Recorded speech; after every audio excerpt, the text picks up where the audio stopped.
ఆ, మరి కూడి వచ్చిన సంఘం అంతటికి కూడా లోకరక్షకుడైన యేసుక్రీస్తు వారి శ్రేష్టమైన నామములో నా ప్రత్యేకమైన వందనాలు తెలియజేసుకుంటున్నాను. అందరూ బాగున్నారా? చాలా సంతోషం. మరి దేవుడు ఈ ఆదివారము, ఈ సెప్టెంబర్ నెల 9వ నెల మొదటి తేదీ మరి చక్కటి వాతావరణం దయచేసిన దేవాది దేవునికి నా నిండు వందనాలు తెలియజేసుకుంటున్నాను. ఎందుకంటే వర్షం ఒకవేళ విపరీతంగా వచ్చిందనుకోండి, బయట ఉన్న వాటర్ అంతా చర్చిలో ఉంటుంది. మరి ఏదేమైనా కుర్చీలోనే కూర్చుందాం, ఆరాధన ఖచ్చితంగా జరుగుతుంది. వర్షం తగ్గకపోయినా పర్లేదని విశ్వాసంతో మరి ప్రార్థన చేస్తూ బయలుదేరి వచ్చాం. ఏదేమైతేనేం దేవుడి చిత్తం అయితే ఒకవేళ వర్షం వచ్చినా ఆరాధన అయితే మాత్రం ఆగకూడదు. కుర్చీలో కూర్చొనైనా మనము ఆరాధన పెడదామని ఇక్కడికి ప్రార్థన చేసుకుని, ప్రభా మరి నీ చిత్తం అయితే వర్షం మీరు అనుకూలపరచండి. ప్రకృతి నీ మాట వింటుంది కనుక వర్షము మీ స్వాధీనపరుచుకునే అవకాశం మీకు ఒక్కడికి మాత్రమే ఉంది కనుక వీలైతే మాకు ఒక అవకాశం దయచేయండి అని మేము ప్రార్థన చేస్తూ బయలుదేరాం. దేవుడు అద్భుతమైన రీతిలో చక్కటి వాతావరణాన్ని ఈరోజు మాకు మనందరికీ దయచేసిన దేవాది దేవునికి మరొకసారి హృదయపూర్వకమైన నిండు వందనాలు, కృతజ్ఞతాస్తుతులు చెల్లించుకుంటున్నాను. చిన్నపాటి ప్రార్థన మరొకసారి, ఎందుకంటే రికార్డింగ్ చేయలేదు. దయతో మమ్మలను తండ్రి అతి మిక్కిలిగా ప్రేమిస్తున్న మా ప్రియ పరలోకమందున మా కన్న తండ్రి, పరిశుద్ధమైన శ్రేష్టమైన దివ్యమైన నామానికి వందనాలు చెల్లించుకుంటూ ఇదేనమ్మా తండ్రి నీ వాక్యము ద్వారా మా అందరితో మీరు మాట్లాడి మీరు మహిమ తెచ్చుకోమని యేసుక్రీస్తు నామమున ప్రార్థించుకుంటూ వేడుకుంటున్నాము తండ్రి, ఆమేన్. చాలా సంతోషం. విషయం ఏంటంటే మరి ఇప్పటికీ మనము దగ్గరికి ఒక 100 ప్రసంగాలు ఇక్కడ బోధించడం జరిగింది. దగ్గరికి ఒక 100, ఒక 80 మెసేజ్లు ఇక్కడ కూడికల ద్వారా కానివ్వండి, వీధి కూడికల ద్వారా కానివ్వండి మీరు విన్న మాటలు చెబుతున్నాను. సంఘములో ఎన్నో విషయాలు మనము వింటున్నాం. నిజంగా కొద్దిమందిగా ఉన్నప్పటికీ కూడా వందల మందిలో, వందల జన సమూహములో చెప్పబడుతున్న వాక్యాలను ఇక్కడ నేను చెప్పడం జరుగుతుంది. దేవుడు మహాకృపను బట్టి దేవునికి మాత్రమే మహిమ కలుగును గాక. చాలా విషయాలు మనం నేర్చుకుంటున్నాం. మన ఆత్మీయ జీవితానికి కావలసిన ఎన్నో ప్రసంగాలు మనం వింటున్నాము, మన బలపడుతున్నాము, నేను నమ్ముతున్నాను.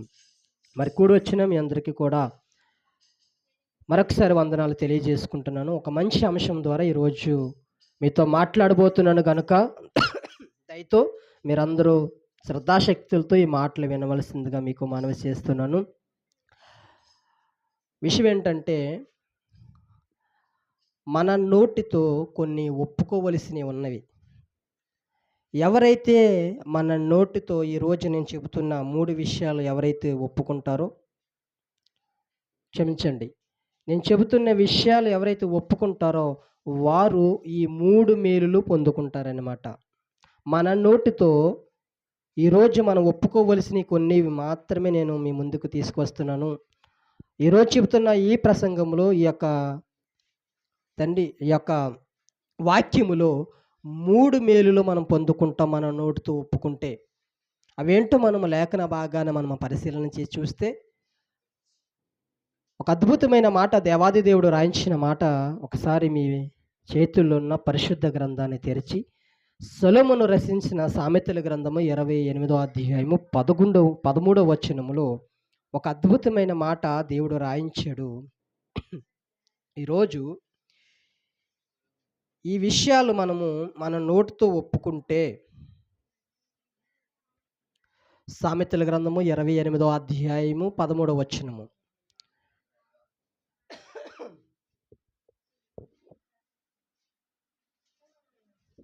హలో, సామెతల గ్రంథము 28వ అధ్యాయము 13వ వచనములో 13వ వచనము నేను చదువుతున్నాను, జాగ్రత్తగా మీరందరూ వినండి. అతిక్రమమును దాచిపెట్టువాడు వర్ధిల్లడు, వాటిని ఒప్పుకొని విడిచిపెట్టువాడు కనికరము పొందెను. మీరు అండర్లైన్ చేసుకోవాలి బైబిల్ గ్రంథంలో. అలా మీ దగ్గర చేతిలో ఉన్న పెన్నును పెట్టుకొని అలా అండర్లైన్ చేయండి. ఒక అద్భుతమైన మాట దేవుడు ఈరోజు మనతో మాట్లాడుతున్నాడండి. యవనస్తులు ఉన్నారు, యవనస్తురాండ్రులు ఉన్నారు, పెద్దవారు కూడా ఉన్నారు కనుక మీ అందరికీ ఒక అద్భుతమైన దేవుడు సందేశాన్ని ఈరోజు మనందరితో మాట్లాడుతున్నాడు. అతిక్రమములను ఒప్పుకున్నవాడంట వర్ధిల్లుతాడంటండి. దానిని విడిచిపెట్టిన వాడంట కనికరము పొందుతాడంట. ఇప్పుడు మనం అతిక్రమములు ఏమి ఒప్పుకోవాలి? ఏమి విడిచిపెట్టాలి? మనం దాచిపెట్టేసినవి ఏమైనా ఉన్నాయా? మనం ఒప్పుకోవలసినవి ఏంటి? దాచిపెట్టుకోవలసినవి ఏంటి? దేవుని మనం ఆలోచన కలిగితే జాగ్రత్తగా వినండి. అతిక్రమములు అనగా దేవునికి విరుద్ధమైన పనులు, దేవునికి నచ్చని క్రియలు. అవి ఏంటంటే, ప్రభువా నేను పాపిని, ప్రభువా ఏంటంట, ప్రభువా నేను పాపిని, నేను మోసగాడును, నేను అబద్ధకుడును, నేను కనికరము లేనివాడును, నేను జాలి లేనివాడును, నేను దయ లేనివాడును, మనిషిని ఎలా ప్రేమించాలో నాకు తెలీదు ప్రభువా, ఎంతోమందిని నేను బాధపరుస్తున్నాను, ఎంతోమందికి నేను మోసం చేస్తున్నాను, ఎంతోమందికి నేను అన్యాయం చేస్తున్నాను, ఎంతోమంది దగ్గర నేను అబద్ధాలు ఆడుతున్నాను, తల్లిదండ్రుల దగ్గర అబద్ధం ఆడుతున్నాను, సంఘ కాపురుల దగ్గర అబద్ధం ఆడుతున్నాను, పెద్దవారి దగ్గర అబద్ధం ఆడుతున్నాను, నేను అందరినీ మోసం చేస్తున్నాను ప్రభువా, దయతో నన్ను క్షమించు ప్రభువా, నేను తెలుసో తెలియకో ఎన్నో పాపాలను ఎదుట చేశాను. అది మద్యం తాగడమా, అది వ్యభిచారమా, అది దొంగతనమా, అది ఒక మనిషిని కొట్టడమా, ఒక మనిషిని తిట్టడమా, ఒక మనిషిని మనము దురాలోచనలో మాట్లాడడమా, దురాలోచనలు కలిగి ఒక వ్యక్తి మీద దుర్భాషలాడడమా, ఇవన్నీ కూడా అతిక్రమముకు సంబంధించిన పనులు. అవన్నీని దాచిపెట్టేసుకున్న మనము వర్ధిల్లమంటండి. మనం వర్ధిల్లాలి అంటే, మనము ఆత్మీయంగా ఎదగాలంటే, భౌతికంగా ఈ లోకములో మనము ఒక ఆశీర్వాదకరంగా మనం ఉండాలి అంటే, మనం అందరము కలిసి దేవుని దగ్గర ప్రభువా నన్ను క్షమించు, నేను ఎన్నో పనులు చేశాను, నా తల్లిదండ్రులను మోసం చేశాను, సమాజాన్ని మోసం చేశాను, నా చదువుల్లోనూ మోసం పోయాను, నేను ఫ్రెండ్స్ దగ్గర మోసం చేశాను, బంధువుల దగ్గర మోసం చేశాను, ఎంతోమంది నేను అన్యాయం చేశాను, ఎంతోమందికి నాకు యథార్థత లేదు, నాలో కనికరము లేదు, నాలో జాలి లేదు, నాలో ప్రేమ లేదు, నాలో న్యాయం లేదు ప్రభువా. తండ్రి నేను తెలుసో తెలియకో తప్పు చేశాను, ఒకసారి త్రాగాను, ఒకసారి తిరిగాను, ఒకసారి పాపం చేశాను, ఒకసారి పడిపోయాను ప్రభువా అని మనం ఎప్పుడైతే రియలైజ్ అవ్వి, ప్రభువా నన్ను క్షమించు, నీ కొరకు మంచిగా బ్రతకాలనుకుంటున్నాను, నీ కొరకు న్యాయంగా బ్రతకాలనుకుంటున్నాను, నీ కొరకు యథార్థంగా బ్రతకాలనుకుంటున్నాను, నీ కొరకు పవిత్రంగా నేను బ్రతకాలనుకుంటున్నాను ప్రభువా. గతంలో నేను ఎన్నో పాపాలు చేశాను ప్రభువా, ఒక్కసారి నా మీద కనికరించవయ్యా, ఒక్కసారి నా మీద జాలి చూపించవయ్యా, ఒక్కసారి నన్ను మీరు జ్ఞాపకం చేసుకో ప్రభా, నేను పాపినే ప్రభా, నేను మంచివాడిని కాదు ప్రభా, నేను చెడ్డవాడినే, నేను చెడ్డదానినే ప్రభా అని ఎవరైతే ఒప్పుకుంటారో, మనుషుల దగ్గర కాదండి, మీ ఫ్రెండ్స్ దగ్గర, అయ్యో నేను పాపం చేశాను, అయ్యో నేను తప్పు చేశాను, అయ్యో పలానా పని చేశాను ఫ్రెండ్స్ దగ్గర కాదు, కానీ మనం ఒంటరిగా వెళ్ళిపోని దేవుని సన్నిధానములో మోకరించి మన గదిలో గడేసుకొని, ప్రభా నేను ఈరోజు పాపం చేశాను ప్రభా, ఈరోజు అన్యాయం చేశాను, ఈరోజు మోసం చేశాను, ఈరోజు నేను నీకు నచ్చని పని చేశాను అని మనం ఎవరైతే కన్నీరు కార్చుకొని హృదయపూర్వకంగా చేతులు జోడించి నిలువు మోకాళ్ళ మీద ఆయన సన్నిధానంలో మోకరించి ప్రార్థన చేస్తామో, ఒప్పుకుంటామో, వారందరూ వర్ధిల్లుతారని బైబిల్ సెలవిస్తుందండి. అర్థమైందా? దాచిపెట్టేసుకుంటాం, నేను మంచోని తెలుసా, నేను ఎంత మంచోడిని తెలుసా, నేను ఎంత మంచిదాన్ని తెలుసా అని మనమే సర్టిఫికెట్లు ఇచ్చుకుంటాం. కానీ అది కాకుండా దేవుని సన్నిధానములో మనం చేసాం, నేను చేశాను, మీరు చేశారు, నేనైతే ఎన్నో దేవునికి నచ్చని పనులు చేశాను, ఎన్నోసార్లు ఈ నోటితో దేవుని దూషించాను, ఎన్నోసార్లు క్రైస్తవులని అనరాని మాటలు అన్నాను, ఎన్నోసార్లు క్రైస్తవ సేవకులని వారి ప్రవర్తనను బట్టి ఎన్నోసార్లు వారిని దూషించాను. అవన్నీ మనమంట విడిచిపెట్టి, ప్రభా ఒక్కసారి నేను పాపం చేశాను, ఒక్కసారి నేను దూషించాను, ఒకసారి నీవు నచ్చక ఎన్నోసార్లు నేను హేళన చేశాను ప్రభా అని మన నోటితో ఎవరైతే ఒప్పుకొని హృదయపూర్వకంగా పశ్చాత్తాపపడు మనము దేవుని సన్నిధానంలో ఒప్పుకుంటామో, వారందరూ వర్ధిల్లుదురుగాక. దేవుడు సెలవిస్తున్న మాట, వారు అందరూ వర్ధిల్లుతారంటండి. దానిని విడిచిపెట్టినవాడు కనికరం పొందుతాడంట, దాచిపెట్టినవాడు కనికరం పొందడు. చూడండి, మరొకసారి నేను చదువుతున్నాను. అతిక్రమలను దాచిపెట్టేవాడు వర్ధిల్లడు. ఎందుకు ప్రభా నా ప్రార్థన వినట్లేదు? ఎందుకు ప్రభా నా కుటుంబ పరిస్థితి ఎలాగుంది? ఎందుకు ప్రభా నా యొక్క ఆత్మీయ జీవితం ఎలాగున్నది? అసలు నాకు ఏమి చెయ్యాలో అర్థం అవ్వట్లేదు. నా పరిస్థితి ఏంటని మనం ఒక్కసారి ఆలోచిస్తాం కదా! దేవుడు ఎందుకు మనం వర్ధిల్లలేకపోతున్నామో తెలుసా? ఎందుకు దేవుడు ఆశీర్వదించలేకపోతున్నాడో తెలుసా? ఎందుకు దేవుని దగ్గర నుంచి వచ్చిన దీవెనలు మనం పొందలేకపోతున్నామో తెలుసా? మనము దాచిపెట్టేసుకుంటున్నాం. మనకు మనమే మంచివారుగా సలామనవుతున్నాము. తల్లిదండ్రుల దగ్గర, సమాజంలోను, స్కూల్లోను, కాలేజీల్లోను, భర్త దగ్గర, భార్య దగ్గర, పిల్లల దగ్గర, తల్లిదండ్రుల దగ్గర మనకు మనమే మంచివారుగా చలామణి అయిపోతూ అనేక మంది మనం చేసిన పాపములు, అతిక్రమములు, దోషములు ఎన్నో మనం దాచిపెట్టేసుకొని నేను మంచోడును, నా అంత మంచిదాని లేదు, నా అంత మంచివాడు లేడు అన్నట్టుగా మనము సమాజంలో బ్రతుకుతున్నాం. ఇంకొక విషయం తెలుసా?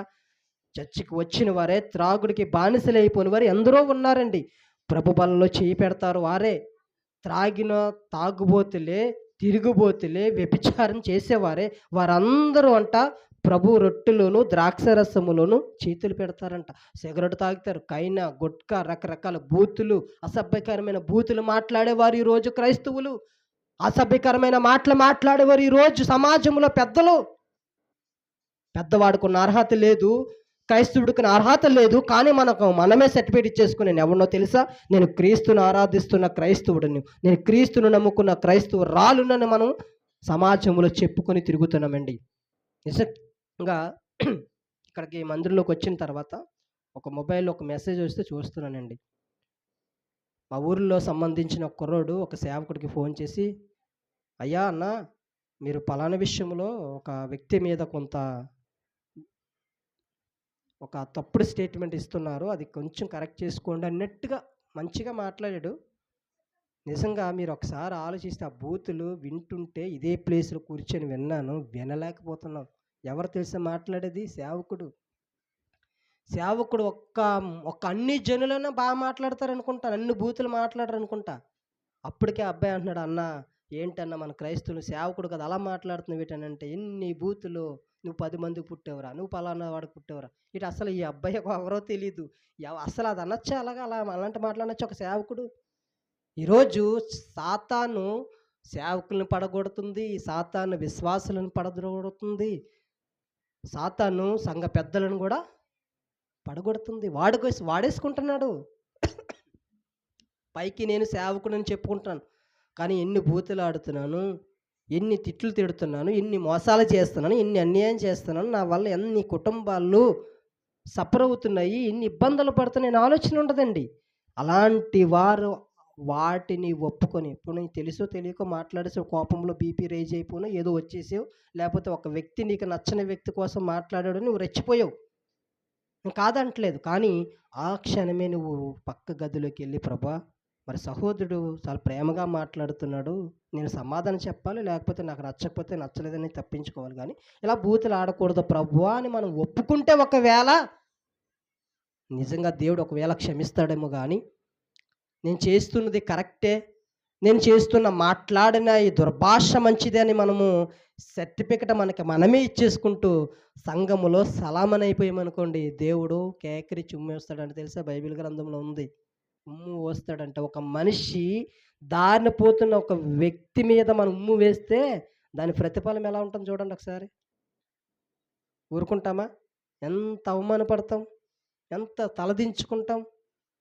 కొన్నిసార్లు తగువుల్లోనూ, పెద్ద మనుషుల్లోనూ, లేకపోతే ఏదొక సెటిల్మెంట్లోనూ కొన్ని వాదోపవాదాలు జరుగుతున్నప్పుడు కొంతమంది భార్యలు కానివ్వండి, లేకపోతే భర్త కానివ్వండి, లేకపోతే ప్రేమించేవాడు కానివ్వండి, ప్రేమించిన అమ్మాయి కానివ్వండి, లేకపోతే అన్నదమ్ములు కానివ్వండి, ఏదో ఒక రకంగా కేకరి చుమ్మూసారనుకోండి, ఆ వ్యక్తి ఏమైపోయినప్పుడు? నిజంగా దేవుని యొక్క సింహాసనం మీద కూర్చునేటప్పుడు, దేవుడు మనం తన ఎదుట న్యాయపీఠంలో ఉండేటప్పుడు, న్యాయపీఠం దగ్గర మనం ఎదురు కూర్చునేటప్పుడు, మన మీద తీర్పు తీరుస్తున్నప్పుడు దేవుడు చిచ్చి నీది బ్రతికే నేటని మన మీద ఉమ్ము వేస్తే ఎవరికి చెప్పుకుంటామండి అక్కడ?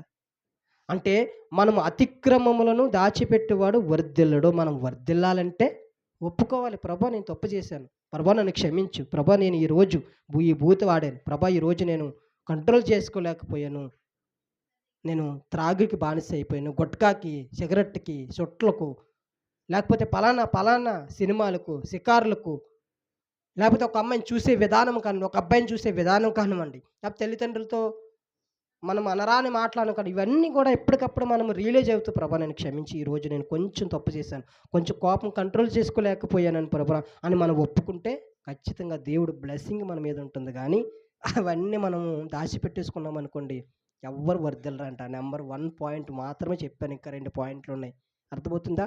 అతిక్రమమును దాచిపెట్టువాడు వర్ధిల్లడు. నువ్వు ఆత్మీయంగా ఎదగాలంటే ఈరోజు ప్రార్థన చేస్తున్నావు, రేపు వాక్యం చెప్పి స్టేజ్కి వెళ్ళాలన్నా, వాక్యం నీకు అర్థం అవ్వాలన్నా, వాక్యంలో దేవుని పరిచర్యలో నువ్వు ఒక పాత్రగా వాడబడాలన్నా, మనం అతిక్రమములను మనం సన్నిధిలో ఒప్పుకునే వారిగా ఉండాలి. అలాగే భౌతికంగా ఈ లోకంలో, ఈ సమాజంలో నీకంటూ ఒక స్థాయి ఉండాలన్నా, నీకంటూ ఒక గౌరవం ఉండాలన్నా, నీకంటూ ఒక మంచి పేరు ఉండాలన్నా, మనం ఏం చేయాలంట? మన అతిక్రమలను ఒప్పుకుంటే మనకు సమాజంలో మంచి గౌరవం ఉంటుంది, మంచి పేరు ఉంటుంది, మంచి పలుకుబడి ఉంటుంది, మంచి గౌరవం ఇస్తారు, మంచి సంపద ఉంటుంది, మంచి అభివృద్ధి ఉంటుంది, కుటుంబం కూడా సంతోషంగా ఉంటారు. ఇవన్నీ జరగాలంటే మనం చేసామో తెలుసా? మన పితరులు చేశారో తెలుసా? మన తల్లిదండ్రులు చేసిన పాపాలు కూడా మనం ఒప్పుకోవాలండి. మన తాత చేసిన పాపాలు కూడా నేను దేవుని సన్నిధిలో నేను ఒప్పుకుంటున్నాను. నిజంగా మా తాత, మా తల్లిదండ్రులు ఎన్నో తప్పులు చేసి ఉంటారు కదా.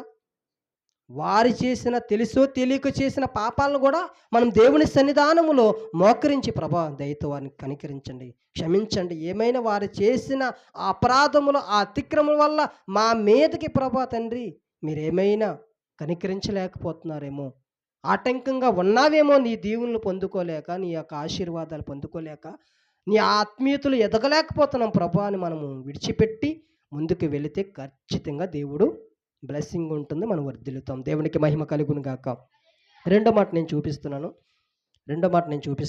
మత్తయి గారు రాసిన సువార్త 10వ అధ్యాయము 32వ వచనం. కొత్త నిబంధన గ్రంథము మత్తయి గారు రాసిన సువార్త 10వ అధ్యాయము 32వ వచనము. 10వ అధ్యాయం 32వ వచనము నేను చదువుతున్నాను. జాగ్రత్తగా మీరు అందరూ బైబిల్ని తెరిచి మీరందరూ చూడవలసిందిగా మనవి చేస్తున్నాను. మనుషుల ఎదుట నన్ను ఒప్పుకునివాడు ఎవడో, పరలోకమందు నా తండ్రి ఎదుట నేనును వారిని ఒప్పుకుందును. ఈ మాటకి అర్థం ఏంటంటే, యేసుక్రీస్తు వారు ఒక అద్భుతమైన మాట మనందరికీ చెబుతున్నారు.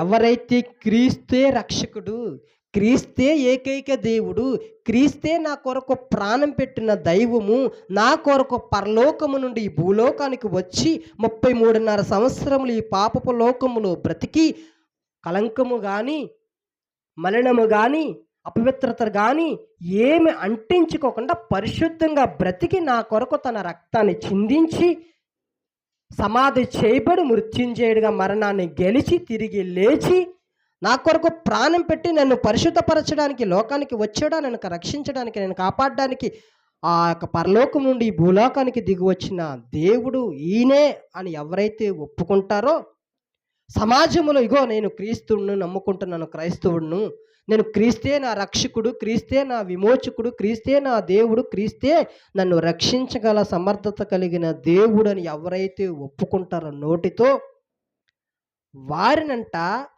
తండ్రి ఎదుట, పరలోకమందున్న తండ్రి ఎదుట ఆయనంట మనల్ని ఒప్పుకుంటాడంటండి. ప్రభువా తండ్రి, ఈయన నీ కుమారుడే, ఈయన మన మనిషే, ఈ లోకములో భూలోకములో బ్రతుకుతున్నప్పుడు ఆయన నన్ను ఒప్పుకున్నాడు, నన్ను దేవుడిగా ఆరాధించాడు, దేవుడిగా నా మీద పాటలు పాడాడు, దేవుడిగా నన్ను కొనియాడాడు, దేవుడిగా నా యందు భయభక్తులు కలిగి చూపించాడు, నా మాటలు నా మార్గాలు అనుసరించి బ్రతికాడు, నేనే దేవుడి నేను సమాజములు ఎలుగెత్తి నమ్ముకున్నాడు. కుటుంబము వ్యతిరేకించిన, చర్చికి వెళ్ళొద్దన్నా చర్చికి వెళ్ళాడు, బాప్తిసం తీసుకోవద్దన్న కుటుంబం అంతా వ్యతిరేకరించిన తెగించి బాప్తిసం తీసుకున్నాడు, నన్ను నమ్ముకున్నాడు, నా కొరకు నమ్మకంగా బ్రతుకుతున్నాడు, నా కొరకు పరిశుద్ధంగా బ్రతుకుతున్నాడు, నా కొరకు యథార్థంగా బ్రతుకుతున్నాడు, నన్ను ఒప్పుకున్నాడు ప్రభా మనుషులు ఎదుట అని ఏం చేస్తాడంటే తండ్రి దగ్గరే ఆయన నేను ఒప్పుకుంటాడంటండి. మనం ఒకవేళ సువార్త మన దగ్గరికి వచ్చి చిచి ఆయన దేవుడేటి, ఆయన రక్షకుడేటి, ఆయన నన్ను కాపాడబెట్టి, ఆయన నన్ను విమోచించడం పెట్టి, మాకు చాలామంది లేరా, ఆయన ఒక్కడే దేవుడా, మేమందరం నమ్ముకున్న దేవుళ్ళు కాదా అని మనం ఒకవేళ తిరస్కరిస్తే వారిని పరలోకమందున్న దేవుడు ఒప్పుకోడండి. అర్థమవుతుందా? ఒప్పుకుంటే మనకి కలిగే మేలుల కోసం నేను చెబుతున్నాను. ఒకటి వర్ధిల్లుతాం, మన అతిక్రమల పాపాలను ఒప్పుకుంటే వర్ధిల్లుతాము. 2 పరలోకమందున్న దేవుడు మనల్ని ఒప్పుకోవాలంటే భూలోకములో మనము ఆయనను ఒప్పుకోవాలి. ఆయన దేవుడిగా మనలోకి ఆహ్వానించాలి. ఆయన మన దేవుడిగా స్వీకరించాలి. ఆయనే నా రక్షకుడు, నా కొరకు ప్రాణం పెట్టిన దేవుడని మనము నమ్మాలి. ఆ నమ్మిన వారినే దేవుడు పరలోకమందున్న వారిని ఏం చేస్తాడంట? ఒప్పుకుంటాడంటండి. ఒక మాట నేను చూపిస్తున్నాను, మరొక మాట. రోమపత్రిక రోమేలుకి పత్రిక 10వ అధ్యాయము 9, 10 వచనాలు ముగించేస్తానండి.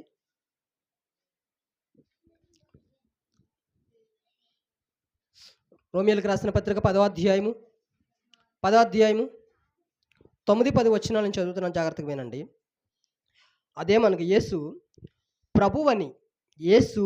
మనకి ప్రభువని నీ నోటితో ఒప్పుకొని దేవుడు మృతుల్లో నుండి ఆయన లేపునని నీ హృదయమందు విశ్వసించిన ఎడల నీవు రక్షింపబడతావు. నెంబర్ పాయింట్, మనం రక్షింపబడాలంటే దేవుడు చెప్తున్న ఒక మేలుకరమైన మాట ఏంటంటే, యేసుక్రీస్తు ప్రభువని మన నోటితో ఒప్పుకోవాలంట. యేసుక్రీస్తు ప్రభువని మన నోటితో ఒప్పుకొని, ఇదిగో ఆయన మృతుల్లో నుండి, ఇప్పుడు మనం చనిపోయామా? మీకు సమాధి వాకిట ఉందా? శ్మశానం ఉందా మీకు? మా ఊర్లో శ్మశానం ఉందా? మనం ఎంతోమంది కప్పెట్టామా? ఎంతోమందిని పాతిపెట్టామా? ఎంతోమందిని పూడ్చామా? వీరందరినీ దేవుడు ఒక రోజు లేపుతాడని, ఒకరోజు వీరందరూ తిరిగి లేస్తారని, ఎవరైతే క్రీస్తునందు విశ్వాసం ఉంచి మృతి పొందిన మృతులు ధన్యులని మాట ప్రకారంగా వారు బ్రతికి యేసుక్రీస్తుని సొంత రక్షకుడిగా అంగీకరించి ఈయనే నా ప్రభువుని ఒప్పుకొని ఆయన మృతుల్లో నుండి నన్ను లేపుతాడు. ఎందుకంటే ఆయన లేచాడు కదా, ఆయన తిరిగి లేచాడు కదా. తిరిగి లేచాడు, 3 దినాలు సమాధి చేయబడ్డాడు, సమాధుల నుంచి బయటకు వచ్చేసాడు. అలాగే మనం కూడా ఒకరోజు లేచిన ఆయన మనల్ని కూడా లేపుతాడు అని మనం ఒప్పుకుంటే, మనం విశ్వాసం కలిగి ఉంటే, అంటే నమ్మకం మనం కలిగి ఉంటే ఖచ్చితంగా మనం ఏం పడతామంట? రక్షింపబడతాం. నెంబర్ 2 పాయింట్, రక్షింపబడాలంటే క్రీస్తును ప్రభువని మన నోటితో ఒప్పుకోవాలి. మృతుల్లో నుండి ఆయనే మనం లేపుతాడని విశ్వాసం కలిగి ఉంచాలండి. చాలామంది ఏమంటారంటే, అన్యజనులు కానివ్వండి, మతోన్మాదులు కానివ్వండి, క్రీస్తు మీద కానీ బైబిల్ మీద కానీ బురద జల్లేవారు ఏమంటారు తెలుసా? చాలామంది ఏమంటారంటే, మనం ఎప్పుడైనా సువార్త చెప్పామనుకోండి, నువ్వు చూసి వచ్చావా?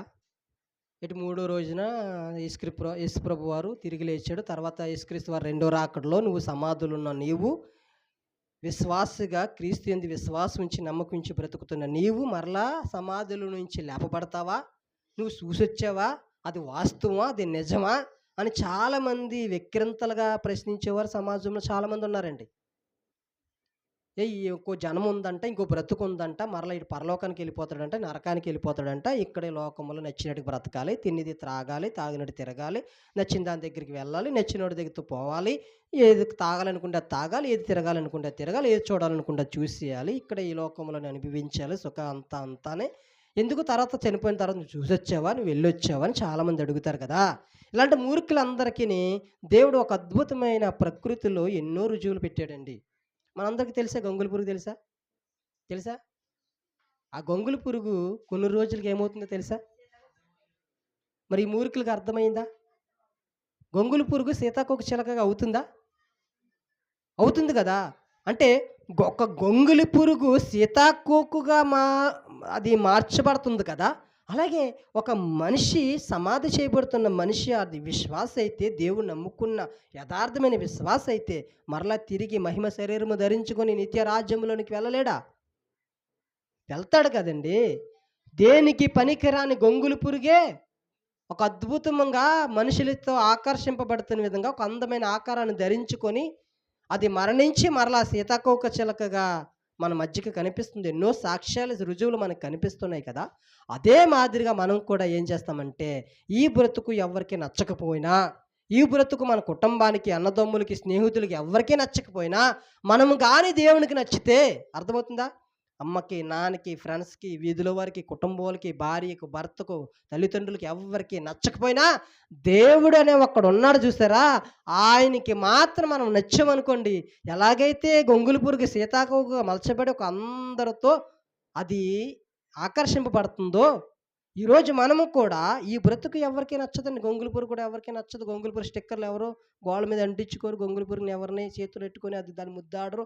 దాంతోటి మంచి మంచి పుస్తకాల మీద గానీ, గోడల మీద గానీ, లేకపోతే మంచి మంచి ఎలక్ట్రికల్ వస్తువుల మీదగా దాని స్టిక్కర్‌లు అంటించుకోవడం గానీ, దాని మీద ఆయన ఫోటోలు తీసుకోవడం గానీ, దాని మీద పొగడ్డం గానీ ఏముండదు. అది అలా వచ్చినందుకు అలా పరిగెడతాం కదా! నిన్ను చూసి కూడా మీ అమ్మ, నాన్న అలా పరిగెట్టొచ్చు. కానీ దేవునికి మాత్రం మనం నచ్చితే, దేవునికి మాత్రం నీ విశ్వాసం, నీ యథార్థత, నీ నమ్మకంగా నచ్చితే, ఎలాగైతే గొంగుళి పురుగు ఉన్న నీ బ్రతుకుని సీతాకోకగా మారుస్తాడాయన. చాలా రుజువులున్నాయి. ఒక మనిషి ఇదిగో ప్రభువు నన్ను లేపుతాడని విశ్వాసం కలిగుంటే, వారు ఖచ్చితంగా రక్షింపబడతారు. రెండో పాయింట్. మూడో పాయింట్ చెప్పి నేను మాటలు ముగిస్తున్నాను. అద్భుతమైన మాట. యోహాను మొదటి పత్రిక, యోహాను రాసిన మొదటి పత్రిక, మొదటి అధ్యాయం 9వ వచనం. మూడో పాయింట్ చెప్తున్నాను, జాగ్రత్తగా వినండి. యోహాను గారు రాసిన మొదటి పత్రిక, మొదటి అధ్యాయము 9వ వచనము. మన పాపములను మన ఒప్పుకొనిన ఎడల ఆయన నమ్మదగిన వాడును నీతిమంతుడు గనుక ఆయన మన పాపములను క్షమించి సమస్త దుర్నీతి నుండి మనలను పవిత్రులుగా చేయును. అర్థమవుతుందా? మరొకసారి నేను చదువుతున్నాను. యోహాను రాసిన మొదటి పత్రిక, మొదటి అధ్యాయము 9వ వచనము. మనము మన పాపములందరూ చెప్పాను కదా, మన అతిక్రమలను. ఇంకా ప్రభా, నేను కాలేజీలో ఇలాంటి పని చేశాను, స్కూల్లో ఇలాంటి పని చేశాను, నా వల్ల అమ్మ నాన్న ఏడుస్తున్నారు, నా వల్ల నా భార్య ఏడుస్తుంది, నా వల్ల నా భర్త ఏడుస్తున్నారు, నా వల్ల నా పిల్లలు ఏడుస్తున్నారు, తల్లిదండ్రులు అని భావిస్తూ, ప్రభా నా ఫ్రెండ్స్ని మోసం చేశాను, బంధువులు మోసం చేశాను, నాకు తెలిసిన వారిని మోసం చేశాను, ఎన్నో పాపాలు చేశాను, ఎన్నో నీకు నచ్చలేని పనులు చేశాను. ఇప్పుడు సిగరెట్ తాగడం ఒక క్రైస్తవుడికి తగునా? అది తప్పని మనకు తెలుసా? అయినా నువ్వు తాగావు కదా, తాగిన నీవు ఏం చేయాలంటే, ప్రభా మరి నేను కంట్రోల్ చేసుకోలేకపోయాను, లేకపోతే ఏదో ఒక ఫ్రెండ్స్ వల్ల, లేకపోతే ఎవరొక్క వల్ల అలవాటు అయ్యింది ప్రభా, నేను మానాలనుకుంటున్నాను ప్రభా, ఇది తప్పు ప్రభా, ఇది పాపం ప్రభా, ఇది నా యొద్ద నుండి తీసే ప్రభా, నేను క్షమాపణ వేడుకుంటున్నాను, క్షమించని నువ్వు ఒప్పుకున్నావు అనుకోండి, ఖచ్చితంగా దేవుడు జాలి కలిగిన, దయగలిగిన దేవుడు కనుక ఖచ్చితంగా నీ మనస్సులో ఆ మొర్ర వింటాడు కనుక, నీ హృదయపూర్వకంగా విజ్ఞాపన వింటాడు కనుక అని ఖచ్చితంగా నిన్ను ఒక మంచివాడిగా ఒప్పుకుంటాడు ఆయన. మీకు అర్థమవుతుందా? ఎవరైతే ఒప్పుకుంటారో, ఇగో ప్రభా నేను పాపిని ఒప్పుకొని ఆయన నమ్మదగుడును వాడు నీతిమంతుడు కనుక ఆయన మన పాపములను ఏం చేస్తాడంట చూడండి, ఆయన మన పాపములను క్షమించి ఏం చేస్తాడంట,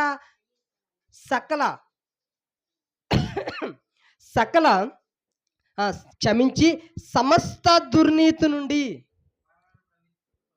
సమస్త నువ్వు ఎప్పుడు చిన్నప్పటి నుంచి నీ యవ్వన కాలంలోను ప్రతి పనిలోను నీ యొక్క సమస్త దుర్నీతి నుండి మనల్ని ఏం చేస్తాడంట, పవిత్రులుగా చేస్తాడంట. మూడో పాయింట్ ఏంటి తెలుసా?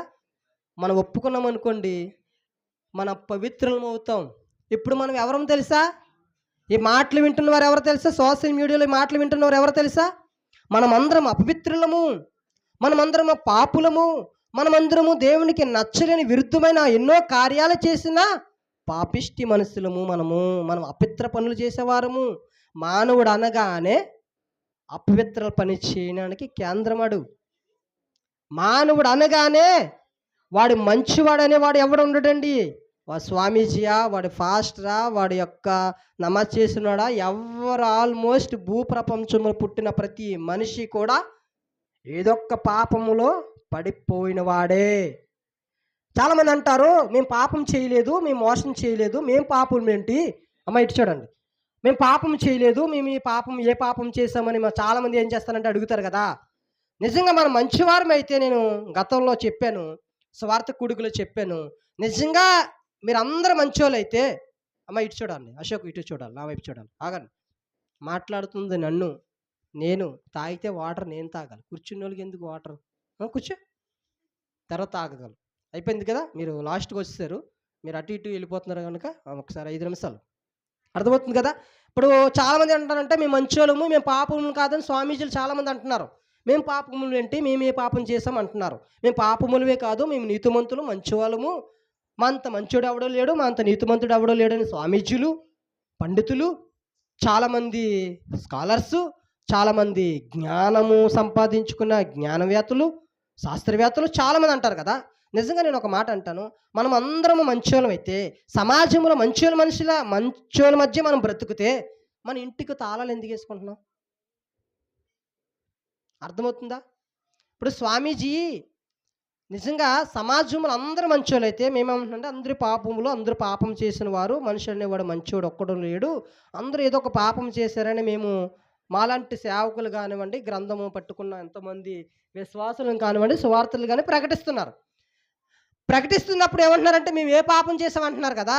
మేమందరం మంచోళ్ళు, మనుషులందరూ మంచోళ్ళైతే మరి నీ కారుకి తాళం ఎందుకేస్తున్నావు? నీ బండి పక్కన రోడ్డు పక్కన పెట్టేటప్పుడు నువ్వు సైడ్ లాక్ ఎందుకేస్తున్నావు? ఆ! నీ ఇంట్లో లాక్ ఎందుకుంటుంది? నీ ఇంటి బయట పహారీ గోడకి పెద్ద పెద్ద గోడలు ఎందుకు కట్టుకుంటున్నావు? కొంతమంది గోడల మీదగా ఎలక్ట్రికల్ పోల్స్ పెట్టి కరెంట్ వైర్లు కూడా పెడుతున్నారు తెలుసా? ఎందుకు? మనుషులు మంచోళ్ళు కాదురా నాయనా! మనుషులు మంచోళ్ళు కాదు. అందుకే నువ్వు గేటు పెట్టుకుంటున్నావు, గేటుకి గడ పెట్టుకుంటున్నావు, గడానికి పెద్ద తాళం కప్పేస్తున్నావు. నీ ఇంట్లోనే మంచోళ్ళైతే, మరి నీ ఇంట్లో బీరువాకి ఎన్ని తాళాలెందుకు? అన్ని లాకర్స్ ఎందుకు? అందరూ మంచోళ్ళైతే, ఇప్పుడు నేను మంచోడిననుకోండి, నీ ఇంట్లోకొచ్చి నీ బీరువాలో డబ్బులెట్టుకెళ్ళిపోతానా? అలా ఓపెన్ చేస్తావు. కట్టలు కట్టలు బంగారం, గోల్డు, నీ ఆస్తి పేపర్లు, నీ డాక్యుమెంట్స్ అన్నీ బయటే పెడేస్తావు కబోర్డ్‌లో. ఎవరైనా పెడతారా అలాగా? ఎందుకు పెట్టరు? ఎవడో పట్టుకుపోతాడంటే అది మంచి బుద్దా? చెడు బుద్దా? చెడు బుద్దే గదా! అంటే సమాజములో అందరూ మంచోళ్ళు కాదు కదా! చెడ్డోళ్ళున్నారు కదా! చెడ్డోళ్ళు కదా! వారి మీద నమ్మకం లేదు గనుక కదా నువ్వు గేటు పెట్టుకుంటున్నావు, తాళాలేసుకుంటున్నావు. బీరువాకి ఎన్ని లాకులుంటాయో తెలుసా? ఎన్ని లోపల డోర్ తీస్తాం. లోపల ఒక బాక్స్, తర్వాత ఇంకో తాళం, తర్వాత లోపల, తర్వాత సైడు రకరకాలుగా ఉంటాయి. కొంతమందైతే గచ్చుల కింద అలా టైల్స్ ఉంటది. అలా తీస్తారు. దాని కింద కట్టలు కట్టలు బంగారం ఉంటది. దానికి ఎన్ని లాకులుంటాయో నంబర్సులుంటాయి. నంబర్స్ లాకులుంటాయి. రకరకాల లాక్స్ ఉంటాయి. మనుషులందరూ మంచోళ్ళైతే నువ్వు అలా వదిలేయాలి. బండ్లు, కార్లు ఏం ప్యాక్ చేయకూడదు. ఏం లాకులేయకూడదు. ఎక్కడైనా షాపింగ్‌కెళ్ళావా తాళం వేయకూడదు. అలా వదిలేసి వచ్చేయాలి. బండి ఉంటదా? ఉండదు. అంటే మనిషి స్వభావం కూడా మంచిది కాదండి. మనము పాపములను మనం ఒప్పుకొని దేవుని ఎదుట మనం ఒప్పుకుంటే ఖచ్చితంగా మనల్ని ఆయన క్షమిస్తాడంట. సమస్త దుర్నీతి నుండి మనల్ని ఏం చేస్తాడంట? పవిత్రులుగా చేస్తాడు. మనం ఒప్పుకోవాల్సినవి ఏంటంట? 3 విషయాలు చెప్పాను. చాలా ఉన్నాయి. ఈరోజు మన ప్రసంగానికి 3 విషయాలు నేను చెప్పాను. ఏంటంట? చెప్తారా? హ్మ్. అతిక్రమములను ఒప్పుకున్నవాడు దాచిపెట్టువాడు వర్ధిల్లడు. వర్ధిల్లాలంటే ఏం చేయాలా? ఒప్పుకోవాలి. నేను చేశాను. ప్రభా నేను పాపం చేశాను. ఈరోజు తప్పు చేశాను. ఇది నీకు నచ్చని పని. నేను బూతులాడానా? నేను ఎవరినైనా తిట్టానా? ఎవరినైనా కొట్టానా? లేకపోతే నేనేమైనా చేయకూడని పని చేశానా? అనరాని మాట అన్నానా? నా వల్ల ఎవరైనా ఫ్రెండ్స్ ఇబ్బంది పడుతున్నారా? లేకపోతే బంధువులు ఇబ్బంది పడుతున్నారా?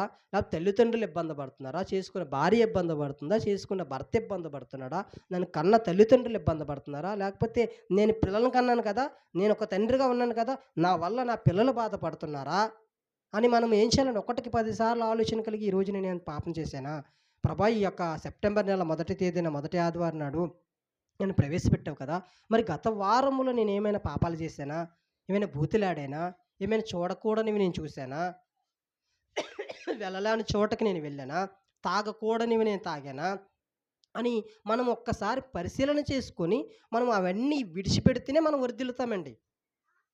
వర్ధిల్లుతాం. దేవుడిచ్చే ఆశీర్వాదం ఎవడో తీసివేయడు తెలుసా? నువ్వు సంపాదించుకున్న ఆశీర్వాదం అనుకో, అది తరతరాలు ఉండదు. పోతది. చాలామంది అనుకుంటారు మరి చాలామంది త్రాగుబోతులు, తిరుగుబోతులు, రాజకీయ నాయకులు సంపాదించేశారు కదండి అంటే వారికి ప్రశాంతత ఉండదండి. బయటికి రావాలంటే గన్‌మెన్స్ ఉండాలి. ఆ! లేకపోతే చెప్పాను గతంలో ఒక 5 స్టార్‌కి వెళ్ళారంట. పెరుగన్నం ఆర్డర్ ఇచ్చుకున్నారంట. 5 స్టార్ హోటల్‌కెళ్ళి రిచ్ రెస్టారెంట్‌కి వెళ్ళి మనం ఏం చేస్తాం? పీతలు, రొయ్యలు, చేపలు, ఆ చేప, ఈ చేప, ఆ కూర, ఈ కూర, మటను, చికెను, తలకాయ, గిలకాయ అన్నీ లాగించేస్తామా? కానీ డబ్బులున్నోడి దగ్గరికెళ్ళి మటన్ తింటారా సార్? చికెన్ తింటారా సార్? ఫ్రైడ్ రైస్ తింటారా సార్? నూడిల్స్ తింటారా సార్? పీతల కూర తింటారా? రొయ్యల కూర తింటారా? అని మీరు వెళ్ళి ఏమన్నా హోటల్స్ ఆర్డర్ ఇచ్చేవారు వస్తారు కదా! వాడేమంటాడో తెలుసా? పెరుగన్నం సాల్ట్ లేకుండా, ఆ! కూలింగ్ లేకుండా పెరుగన్నం తీసుకురా అంటాడు. ఏటి 5 స్టార్ హోటల్‌కెళ్ళి బెంచ్ కార్ మీదెళ్ళి ఆర్డర్ ఇచ్చేదేటంట పెరుగన్నమా? రూ. 10 పెరిగి ప్యాకెట్‌కి నువ్వు రెస్టారెంట్‌కెళ్తావా? అంటే నేను ఇలాంటి ఆలోచనలు కూడా ఉంటాయి. మరి చాలామంది వర్ధిల్లిపోతున్నారు కదా! చాలామంది ఆశీర్వదింపబడిపోతున్నారు కదా! అని అంటారు కదా! నిజంగా మన అనంత్ అంబానీయా? అనంత్ అంబానీ కదా! ముఖేష్ అంబానీ ఆళ్ళ అబ్బాయి. ఆ అబ్బాయి ఒక 10 నిమిషాలు ఏసీలో ఉంటే చనిపోతాడంట. ఒక 10 నిమిషాలు, ఒక అరగంట, గంట ఏసీలో ఉంటే చనిపోతాడు. అతనేసుకునే వాచ్ కొన్ని లక్షలు, చెప్పులు కొన్ని కోట్లు, చెప్పులు ఏసుకునే చెప్పులు కోట్లు, డ్రెస్సు, వాచ్ నిజంగా ఆ అమ్మాయి పెళ్లి కూతురు ధరించుకున్న అవన్నీ ఆ చీర కానివ్వండి, చెవులీలు కానివ్వండి, జిగినీలు కానివ్వండి, చెప్పులు కానివ్వండి, ఆ బట్టలు కానివ్వండి, ఎన్ని కోట్లంటే మనం అల్లిపోతాం సోషల్ మీడియాలో వింటే వాళ్ళ యొక్క పెళ్లి హిస్టరీ కోసం వింటే. కానీ మనం ఏమనుకుంటామంటే ప్రభువా నేను ఏ పాపం చేశాను? వారికి అంత ఆస్తి ఇచ్చావు. కనీసం ఒక మంచి ఒక ఉంగరం పెట్టుకోవడానికి లేదు. ఒక మండసేన ఏసుకోవడానికి లేదు. ఇలాంటి యొక్క దరిద్రులకు ఎందుకు పుట్టించావు? ఇలాంటి తల్లిదండ్రులకు ఎందుకు పుట్టించావు? ఆళ్ళకి పుట్టినావు అని అనుకుంటాం. నిజంగా నువ్వు ఆళ్ళకి పుట్టావనుకో ఏసీ లేకుండా ఉంటామండి. చల్లగాలి తగలకుండా మనిషి బ్రతకగలడా? ఎన్ని సేఫ్టీలు తీసుకుంటాడు ఆ అబ్బాయి బయటకొస్తే. రీసెంట్‌గా ఆస్తులు పంచేసాడనేసి సోషల్ మీడియాలో వస్తుంది.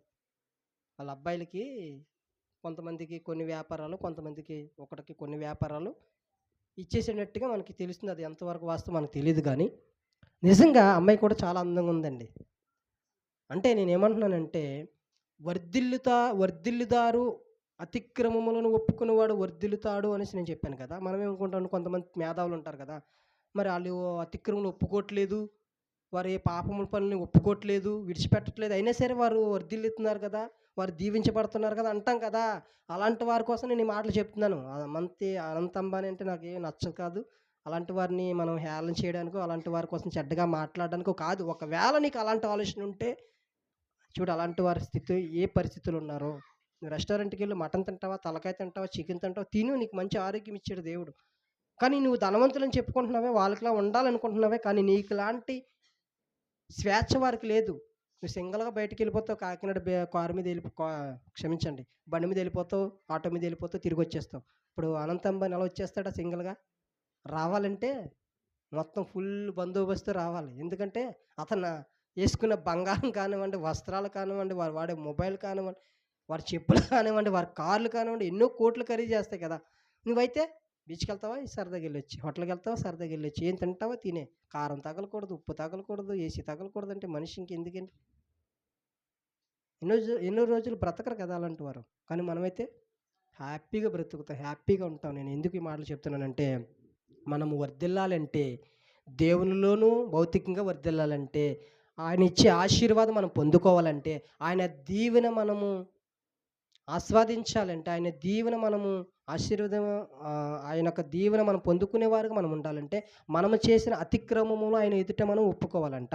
ఆయనే ప్రభువని, ఆయనే క్రీస్తని, ఆయనే మనల్ని రక్షించడానికి వచ్చాడని, ఆయనే మృతుల నుండి తిరిగి లేచాడని ఒప్పుకుంటారో వారందరూ రక్షింపబడతారు. 2 పాయింటు. మూడో పాయింట్ ఏంటంటే, మనము పవిత్రులుగా ఉండాలంటే, ప్రభా నేను పాపిని ప్రభా నీ ఎదుట నేను పాపం చేశానని ఒప్పుకుంటే, మనల్ని ఆయన క్షమించి, మన సమస్త దుర్నీతి నుండి మనల్ని ఏం చేస్తాడంటే పవిత్రులుగా చేస్తాడంటే మంచివారుగా మాసిపోయిన బట్టలు ఉతుకుతాం కదా! అలాగా మాసిపోయిన మన జీవితాలు, మన బ్రతుకులని ఏరియల్ సర్ఫ్ ఉతికినట్టుగా తెల్లగా చేసి ఆయన ఒక మంచిగా మనలను ఏం చేస్తాడంటే పవిత్రులుగా చేస్తాడు. 3 పాయింట్లు అర్థమైనయి కదా! ఒప్పుకోవాలి. ఒప్పుకోవాలి. చూడండి ప్రతి లేఖనము మీరు చూపించే 4 రిఫరెన్స్‌లు కూడా అన్నీ ఒప్పుకోవడమే ఉంటాయి.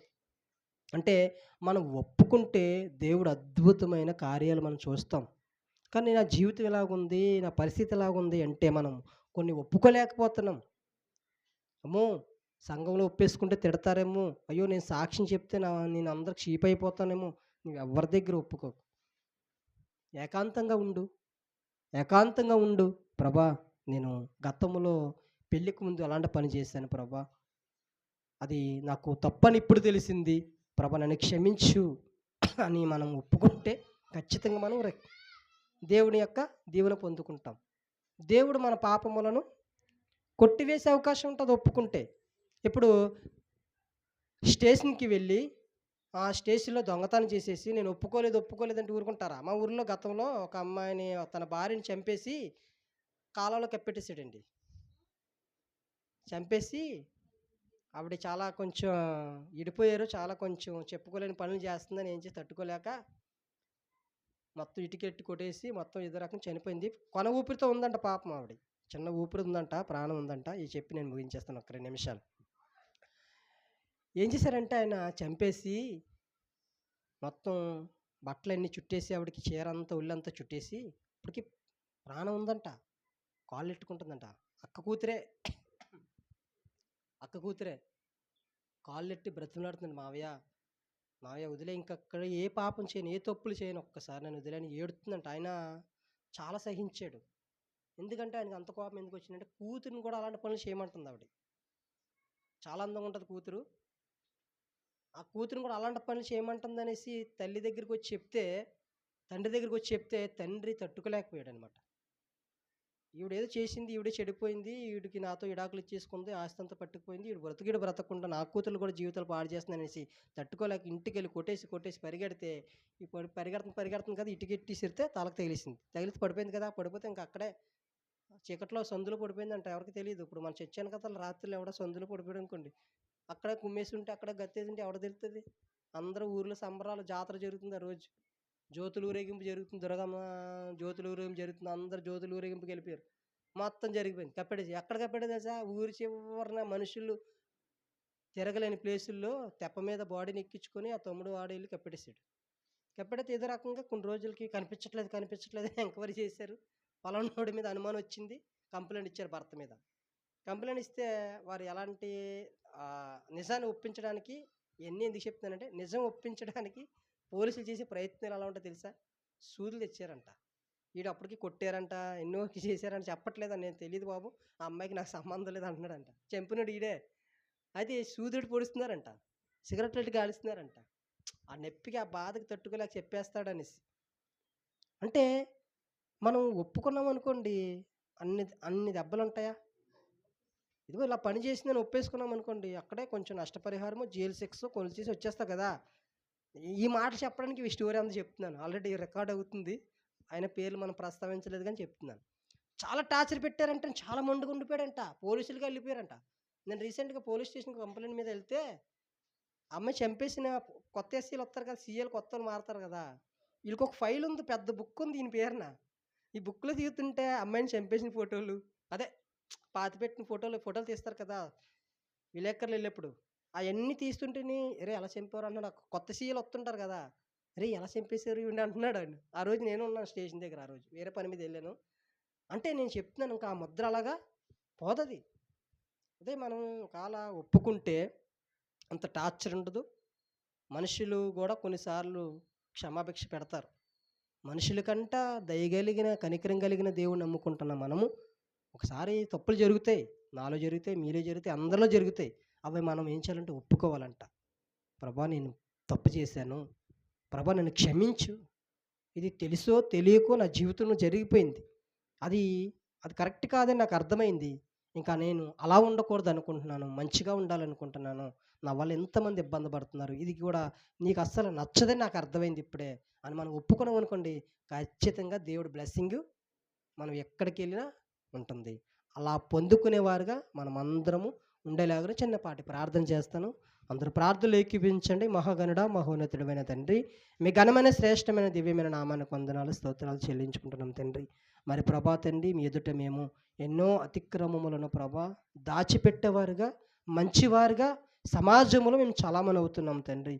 సేవకులుగాను, విశ్వాసులుగాను, క్రైస్తవులుగాను ఎందరో చాలామంది అవుతున్నారు ప్రభా. మరి సంఘములో ప్రభా మేము విన్నాం ప్రభా, మేము అలా చాలామంది అయ్యేవారుగా కాకుండా మేము చేసిన ప్రభా వయసులో కానివ్వండి, యవ్వనస్తుల విషయంలో కానివ్వండి, ఆలోచన విషయంలో కానివ్వండి, ప్రవర్తన విషయంలో కానివ్వండి, ఏమైనా నీకు నచ్చని పనులుంటే దయతో ఎవరికి వారు మనం అందరూ ప్రార్థన చేద్దాం.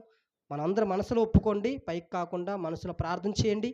మనమందరం ప్రార్థన చేద్దాం. ప్రభా ఇగో పలానా పని నేను నీకు నచ్చని పని చేశాను ప్రభా అని మనం అందరూ ప్రార్థన పూర్వకంగా ప్రార్థనలో ఎవరు పాపాలు వారు ఒప్పుకునేవారుగా మీరు అందరూ ఉండాలని నేను తెలియజేస్తున్నాను. ప్రార్థననే ఏకీభవించండి. నాతో పాటు ప్రార్థనలు ఏకీభవించండి ప్రభా. నా వయసులో కాలేజీల్లో, స్కూల్లో, తల్లిదండ్రుల దగ్గర ప్రభా, ఇలాంటి సమాజంలోని పెద్దల దగ్గర, ఊరి గ్రామస్తుల దగ్గర ఎన్నో పనులు చేశాను ప్రభా. నా అంతరంగంలో కూడా ఎన్నో పాపాలు చేశానని ఎవరికారు ప్రార్థించుదాం ప్రభా. నీకు వందనాలు, స్తోత్రాలు చెల్లించుకుంటున్నాం ప్రభా. మమ్మల్ని దయతో మీరు క్షమించండి ప్రభా. ప్రభా నీ ఎదుట ప్రభా మా అతిక్రమంలో దాచిపెడితే మేము వర్ధిల్లమని లేఖనం సెలవిస్తున్నది కనుక ప్రభా మా అతిక్రమం ఎదుట ఒప్పుకుంటున్నాం. మీ సన్నిధంలో విడిచిపెట్టాలని మేము ఆశపడుతున్నాం. మాకు సహాయం దయచేయమని మేము ప్రార్థించుకుంటున్నాం తండ్రి. కృపను దయచేయండి, కనికరము దయచేయండి ప్రభా. మా పితరులు, మా తల్లిదండ్రులు చేసిన అతిక్రమములను కూడా ప్రభా మేము తండ్రి వారి పక్షాన్ని మేము క్షమాపణ అడుగుతున్నాం తండ్రి. సహాయం దయచేయండి ప్రభా. మమ్మలను జ్ఞాపకం చేసుకోండి ప్రభా. మమ్మలను రక్షించే దేవుడు నీవేని తెలియక ప్రభా మేము ఎన్నోసార్లు తప్పటడుగులు వేస్తున్నామయ్యా. దయతో తండ్రి మమ్మలను జ్ఞాపకం చేసుకోండి ప్రభా తండ్రి. మీరే ప్రభా మా పాపాలను క్షమించడానికి లోకానికి వచ్చారని తెలియక ప్రభా తండ్రి ప్రభా మేము ఇప్పటి వరకు ప్రభా మేము బ్రతుకుతున్నాం. దయతో మా పాపములను తీసివేసేవాడు, రక్షించేవాడు, మమ్మల్ని క్షమించేవాడు, మమ్మల్ని పవిత్రపరిచేవాడు నీవేనని ప్రభా ఈరోజు వాక్య విన్నాం తండ్రి. దయతో మమ్మల్ని జ్ఞాపకం చేసుకోండి ప్రభా. ప్రభా నేను ఎన్నో తప్పులు చేశానయ్యా, ఎన్నో పాపాలు చేశాను ప్రభా, ఎన్నో ప్రభా తండ్రి నీకు నచ్చని పనులు చేశాను. దయతో నన్ను ఈరోజు ప్రభా తండ్రి యొక్క సెప్టెంబర్ నెల మొదటి తేదీన మొదటి ఆదివారం నాడు ప్రభా నీ సన్నిధిలో ఒప్పుకుంటున్నానయ్యా. ప్రభా ఎన్నోసార్లు నేను తాగాను, ఎన్నోసార్లు సిగరెట్లు, కైనాలు, బూతులు ప్రభా ఎన్నో చేశాను ప్రభా. దయతో నన్ను క్షమించండి, నన్ను సరిచేయండి ప్రభా. ఇక్కడి నుంచి నేను మంచిగా బ్రతకాలనుకుంటున్నాను ప్రభా. ఇంకా మంచిదానిగా నేను ఉండాలనుకుంటున్నాను. ఇంకా మంచి యవ్వనస్తుడిగా, మంచి కుమార్తెగా, కుమారుడిగా నేను ఉండాలనుకుంటున్నాను. దయతో నన్ను జ్ఞాపకం చేసుకోండి, నాకు సహాయమును దయచేయమని ప్రభా మమ్మల్ని అందరిని జ్ఞాపకం చేసుకోమని ప్రభా మీ కుమారుడు మా అందరి రక్షకుడైన యేసుక్రీస్తు వారి శ్రేష్టమైన నామమును ప్రార్థించి వేడుకుంటున్నాము కన్న తండ్రి. ఆమేన్.